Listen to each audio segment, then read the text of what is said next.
Hello, I'm Sebastian. Welcome to Nine Nautries podcast. Today I will summarize and review the book. In The Year of Less, Kate Flanders shares the profound journey of her 12-month experiment to not only significantly reduce her possessions and consumption, but to fundamentally change her relationship with material goods. This deeply personal memoir guides readers through Kate's challenges and revelations as she navigates through the clutter of not just her physical possessions, but also her internal struggles and triumphs.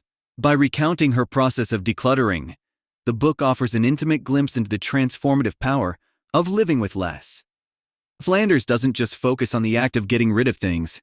She dives into the deeper questions of why we accumulate so much in the first place and how our spending aligns with our values and aspirations. I will give you key takeaways from this book. Firstly, the decision to live with less. Kate Flanders' journey began with a realization of her own consumerism and the little joy it brought into her life. Her decision to embark on a year of buying nothing beyond essentials was spurred by a desire to reset her values and find fulfillment beyond material possessions. This critical decision is not just a storyline in her narrative. It represents a pivotal moment of introspection and courage that many readers might find relatable. The challenge of identifying what truly counts as essential and the psychological battle against ingrained consumer habits are potent lessons on mindfulness and the art of letting go. Flanders showcases how this decision was not merely about saving money or decluttering, but a profound shift towards seeking deeper connections with people, nature, and her own self. Secondly, the emotional journey of decluttering. Decluttering is often portrayed as a purely physical act of organizing and minimizing possessions. However, Flanders reveals the deeply emotional journey that accompanies the process.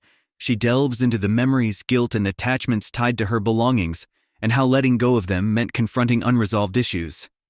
This part of the book is a raw examination of how possessions can serve as a facade for stability and happiness. Readers will learn that decluttering isn't just about creating a tidier space, but also about making room for personal growth, healing, and understanding the difference between wanting and needing. Flanders' experience acts as a testament to the idea that our worth is not measured by what we own, but by who we are and our relationships with others. Thirdly, the impact of consumer culture. One of the crucial insights from The Year of Less is the critique of consumer culture.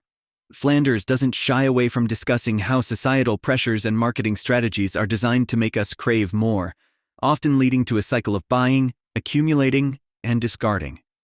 This portion of the book provides a thoughtful examination of the environmental, psychological, and economic impacts of living in a consumer-driven society. Readers are encouraged to reflect on their own spending habits and consider the true cost of their consumption, not just in terms of money, but in terms of environmental degradation, personal satisfaction, and societal well-being. Flanders' journey is a call to action to adopt a more sustainable, intentional, and minimalist lifestyle, questioning the narrative that more possessions equate to more happiness. Fourthly, discovering what truly matters. Through her journey, Flanders uncovers layers of herself that were previously obscured by the clutter of consumerism. She reflects on the importance of relationships, self-care, and pursuing passions over accumulating things. This segment of the book is a heartfelt exploration of how minimalism can lead to a richer, more fulfilling life. Readers will find inspiration in Flanders' realization that true contentment comes from within and is not dependent on external acquisitions. Her story is a powerful illustration of how living with less allowed her to invest in more meaningful experiences, nurture personal relationships, and rediscover her values and ambitions. It's a testament to the fact that the best things in life aren't things at all. Lastly, the challenges and rewards of a minimalist lifestyle. Adopting a minimalist lifestyle is fraught with challenges, from societal judgment to the internal battle against old habits. Flanders doesn't sugarcoat the difficulties she faced in her year of living with less, including moments of temptation, social isolation, and self-doubt. However, she also highlights the immense rewards: increased financial savings, better mental health, and a profound sense of freedom and authenticity. This section is particularly valuable for readers contemplating a similar shift in their lives, offering both a roadmap and a word of caution. Flanders' story is a beacon of hope that, despite the obstacles, A life focused on simplicity and intention can be immensely gratifying and transformative. In conclusion, The Year of Less is a must-read for anyone feeling overwhelmed by their possessions or questioning the consumerist narrative that more is better. Cait Flanders not only shares her path to a minimalist lifestyle, but also invites readers to examine their own lives and choices. The book is an illuminating guide for those looking to declutter, save money, and live a more meaningful life. It's particularly beneficial for individuals seeking inspiration to embark on their own journey of self-discovery and personal transformation. Through Flanders' experience, we learn that simplifying our lives and aligning our actions with our values can lead to unprecedented levels of happiness and fulfillment.